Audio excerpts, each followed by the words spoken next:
High School Playbook starts now. Those are the helmets right there. That means welcome to the High School Playbook Show. I'm Del Rogers. During the next 6 Fridays, we will bring you every aspect that makes up the high school football experience, from the bands, the fans, the cheerleaders, game officials, and even the parents in the stands. We begin in Modesto tonight as the defending D2 section champion Central Catholic hosted the Oakdale Mustangs. Let's pick this one up in the second half. And for Oakdale, number 56, Hunter Grubbs, check him out, gets the old sack on the Central Catholic quarterback for the 10-yard loss. Big play right there. Oakdale's only touchdown of the game came right here, 2-yarder, Gabe McDonald. But the hole was too deep for the Mustangs to dig out of. The Central Catholic Raiders were too tough to tame tonight. Raiders over Oakdale Mustangs, final score 35-7. Then in Houston, the Houston Huskies hosting the Hilmar Yellow Jackets, with the winner moving into first place in the Trans Valley League. With Houston looking to punt on fourth down, the snap goes over the punter's head. Hilmar recovers on the 11-yard line. Then on the Yellow Jackets' first play, it's the old QB keeper for the 11-yard touchdown. Caden Bailey finds the zone for Hilmar, and he's loving it. Later in the first quarter, Hilmar finds the end zone again. Check this one out. Caden Bailey, he finds a land of quick 6 from 3 yards out. Hilmar goes up 14-0. Hilmar Yellow Jackets took care of business tonight, caging the Houston Huskies. Final score of 49-26. In a game that could put the winner in the driver's seat for a Sierra Foothill League championship, Del Oro played at the Folsom Bulldogs tonight. KCRA 3 Michelle Dapper has the outcome. Will you accept this rose on homecoming? As Folsom hosts undefeated Del Oro on the blue. Folsom up 14-0 in the second. Austin Mack going deep to Ontario Smith Jr. The grab over the defender for the 60-yard touchdown, a 21-0 lead. The Golden Eagles strike just before the half. Caden Pinnock, pretty pass up top. Aaron Unfried, that cuts the lead to 14.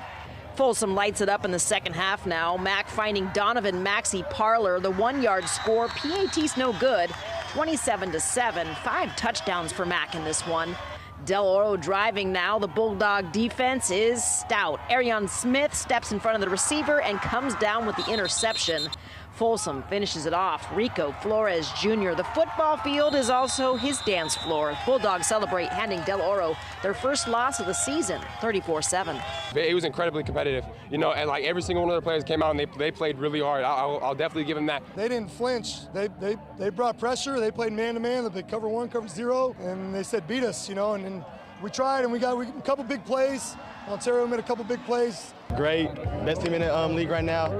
Keep going, playoffs on the way. So with the win, Folsom improves to 7-1 with Granite Bay up ahead, while Del Oro gets a shot at Whitney. In Folsom, Michelle Dapper for High School Playbook.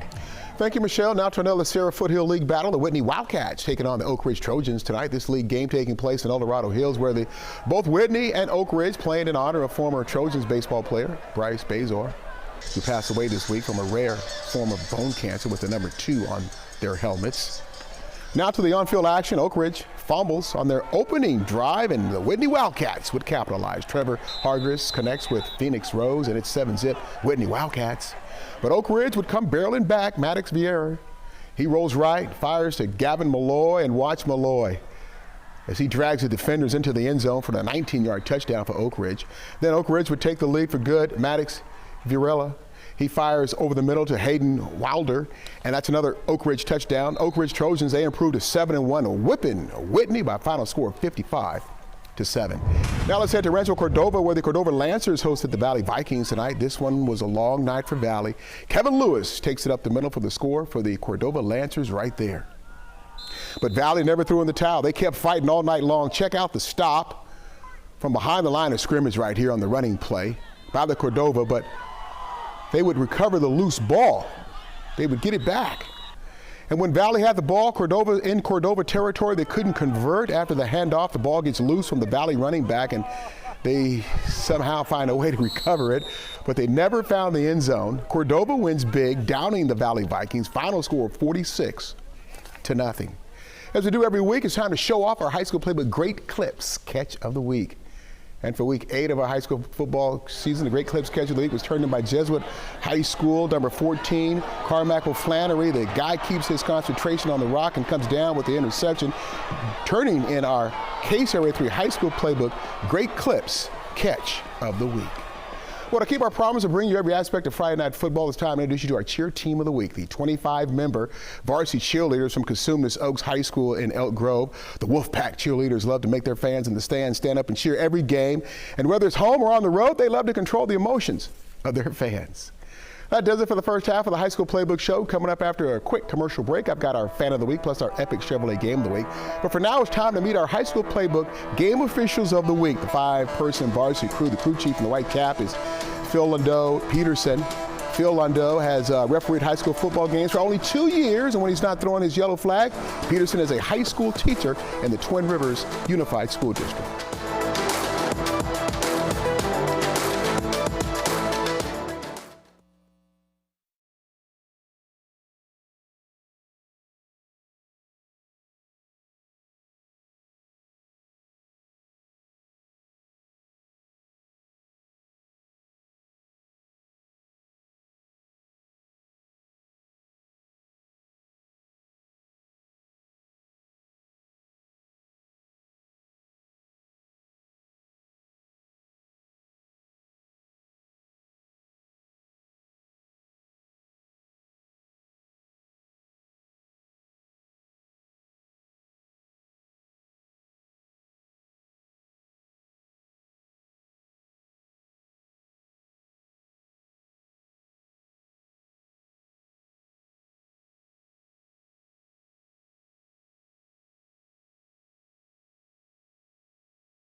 Time now to introduce you to our High School Playbook Fan of the Week. She's a teacher here at Cosumnes Oaks High School.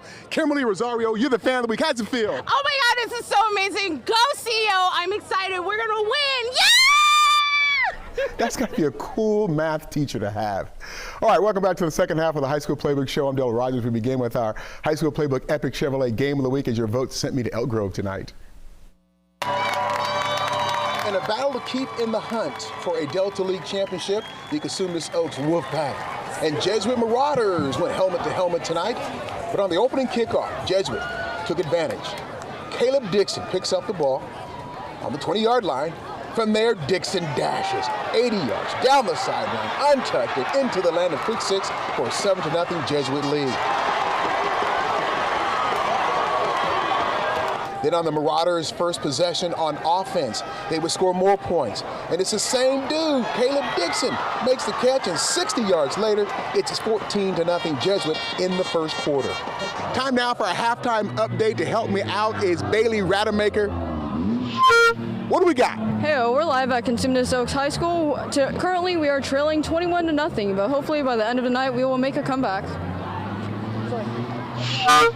But in the second half, Cosumnes Oaks continued to struggle. But they did turn in a few highlights, like this forced fumble of the Jesuit running back, and Miles Luke for CO is there to recover for the Wolfpack. But Jesuit played like the Marauders, which they are. Check out this great grab by Trenton Dewar. Dewar getting it done for a 28-yard touchdown as the Jesuit Marauders improved to 7-1, defeating Cosumnes Oaks by a final score of 28-7. It just puts us one step closer to have an opportunity to compete for a league title here in the Delta. We played a really good team in Cosumnes Oaks. They got some ballers over there. I thought our guys played hard today. The effort was good, and just getting ready for next week. Tonight went pretty well. We got a lot to fix. We need to execute better. We got our effort there, but we got to execute, and that's our biggest thing. We know our goal. We know what we got to do, and we just got to execute what we're doing. Someone's got to work with Trenton Dewar's end zone dance. I don't know what that move was. All right, after starting their season 6-0 for the first time since 1978, the Delta Saints put it all on the line tonight against Western Sierra Collegiate Academy. Now, Western Sierra Collegiate Academy made the trip from Rockland to Clarksburg to face Delta, and Delta has quickness and speed at running back. Isaiah Rubio takes a direct snap. 5 yards later, he's in the end zone for Delta Saints. Touchdown. Then on defense, the Saints were just as tough. Isaiah Rubio, same guy. He plays on both sides of the ball, comes up with the interception for Delta. Rubio almost took this thing back to the house. He had to settle for a 45-yard return. This one belonged to Delta from start to finish as they tomahawked the Western Sierra Collegiate Academy Wolves by a final score of 46-8. Now it's time to stop the highlights, bring in the band. As we do every week, it's time to listen to our High School Playbook Band of the Week. This week it's the 110-member Cosumnes Oaks Marching Band and Color Guard. They are under the direction of band director Brian Ma. Hit it!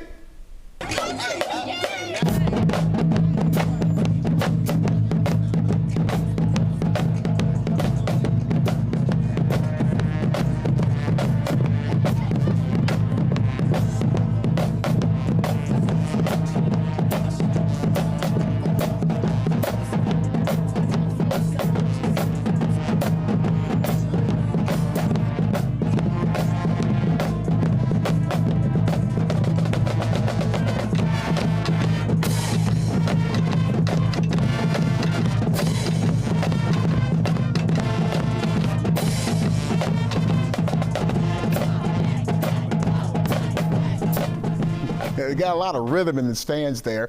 Now back to more highlights as we pick things up with a SAC Metro League contest between Laguna Creek and the McClatchy Lions. McClatchy plays their home football games at Sacramento City College. For McClatchy, Frank Espinosa runs the old quarterback keep to perfection, going 30 yards before he's pulled down at the 2-yard line, turning in our run of the night. Later in the second half, Frank Espinosa decides this time to air the ball out, and old Frankie finds Irving Cook III for a McClatchy touchdown right there. But Laguna Creek, the Cardinals had too much power under the hood. Mitchell Libredo takes a snap from the shotgun, and then he just launches, and wait for this one. Wow, that's a 55-yarder through the air for a Laguna Creek touchdown. Cardinals win big, defeating the McClatchy Lions by a final score of 54-13. Elsewhere in Sacramento, Del Campo Cougars played out the Capital Christian Cougars as the Big Cat would win this one, Cougars versus Cougars. Cap Christian were the Big Cats tonight. Kanye Clark finds a hole. This guy can just flat out run. Clark changes gears a couple of times and shows off his top end speed. Kanye Clark goes 82 yards to cap off a Capital Christian Cougars opening drive for a touchdown. I mean, that guy can run. Del Campo Cougars, they tried to answer the call, but Villa says no as V gets the interception for Cap Christian. Cougars, Capital Christian, they win this one by a final score of 50-7 over Del Campo. Well, the poll for next week's High School Playbook Epic Chevrolet Game of the Week is up and running. Here are your choices for games played Friday, October 21st. Those are the games you can choose from. To vote, log on to KCRA.com. Go to the High School Playbook section. Vote early, vote often. You can vote for a friend. Well, that's it for Week 8. For Michelle Dapper and the rest of our High School Playbook crew, I'm Dale Rogers. We'll see you back here next Friday night for Week 9 of the high school football season.